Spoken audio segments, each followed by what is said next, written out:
আমি তখন কিছুটা পাগলের মতো করতে লাগলাম আর বললাম, রাহাত কোথায়? দৌড়ে গেলাম আমার বেডরুমে, গিয়ে দেখি দরজা লাগিয়ে তারা দুজন ভেতরে বসে আছে। আমার কিছুই মাথায় আসছে না, এ কি হচ্ছে আমার সাথে? এমনটা তো হওয়ার কথা ছিল না। রাহাত প্রিয়াকে বিয়ে করেছে, এ আমি ভাবতে পারছি না। বেস্ট ফ্রেন্ড এবং নিজের স্বামীর থেকে এত বড় ধোকা খাবো কখনো ভাবতে পারিনি। আমি ইচ্ছে মতো দরজায় লাথি মারি আর অনেক জোরে জোরে বাড়ি দিই। সাথে সাথে রাহাত এসে দরজা খুলে আমাকে চিৎকার করে বলল, কি হয়েছে? এভাবে দরজা বাড়ি দিচ্ছিস কেন? এই দরজাটা কি তোর বাবা কিনে দিয়েছিল? পেছনে দাঁড়িয়ে আছে প্রিয়া একটা মুচকি শয়তানি হাসি দিয়ে। আমি তখন তুই তুকারি করে বললাম, সাহস কত বড়? তুই প্রিয়াকে এই বাড়িতে নিয়ে এসেছিস কেন? নিয়ে এসেছি, ভালো করেছি। ও আমার বউ, ওকে আমি কাগজে কলমে লিখে বিয়ে করেছি, কবুল বলেছি। ও আমার বিবাহিত স্ত্রী। তোর যেমন এই বাড়িতে অধিকার আছে, ওরও তেমন অধিকার আছে। আমি তখন চোখের পানি ফেলে প্রিয়ার দিকে তাকিয়ে বললাম, হারামজাদি, তুই কি করে পারলি এটা আমার সাথে করতে? তুই তো আমার বেস্ট ফ্রেন্ড, আমার বেস্ট ফ্রেন্ড হয়ে আমার এত বড় ক্ষতি করতে পারলি তুই? এবার প্রিয়া বলতে শুরু করলো, দেখ সুবর্ণা,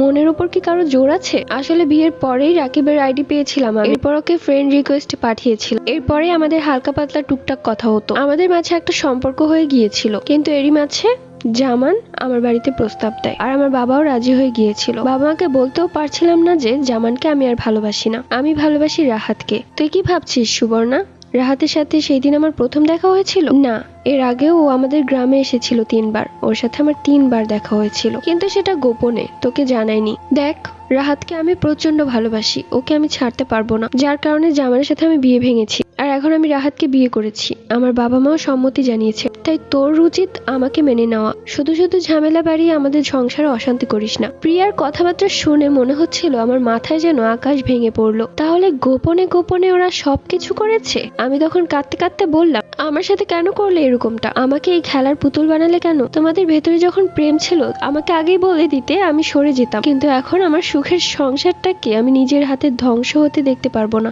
আমার শাশুড়ি মা দৌড়ে এসে প্রিয়ার চুলের মুঠি ধরলো এবং ওকে টেনে হিঁচড়ে ঘর থেকে বের করে দিতে চাইলো। তখনই রাহাত ওর মায়ের হাত ধরলো এবং চুলের মুঠি ছাড়িয়ে দিয়ে বলল, খবরদার, প্রিয়া আমার স্ত্রী, ওর গায়ে যদি হাত উঠে তাহলে আমি বাবা মা কাউকে দেখবো না, আমার হাতও উঠে যাবে। ছেলের মুখে এই কথা শুনে আমার শাশুড়ি মা তখন প্রচন্ড আঘাত পায়। তিনি এতটাই আঘাত পেয়েছিলেন যে দাঁড়ানো অবস্থায় মাটিতে বসে পড়লেন। আমি তখন আমার শাশুড়ি মাকে তুলে ধরলাম, তাকে নিয়ে ড্রয়িং রুমে চলে আসলাম। আমি তখন শাশুড়ি মায়ের পায়ে পড়ে কাঁদছি আর বলছি, জানেন আম্মা, আমি ছোট থেকেই অভাগী, আমার কপালে কখনোই সুখ জোটেনি। বাবা মাও বড় আপুদেরকে বেশি ভালোবাসতেন। আমার খুব ইচ্ছে ছিল আমার স্বামী আমাকে প্রচন্ড ভালোবাসবে, যে বাড়িতে বিয়ে করে আসবো সেই বাড়ির সবার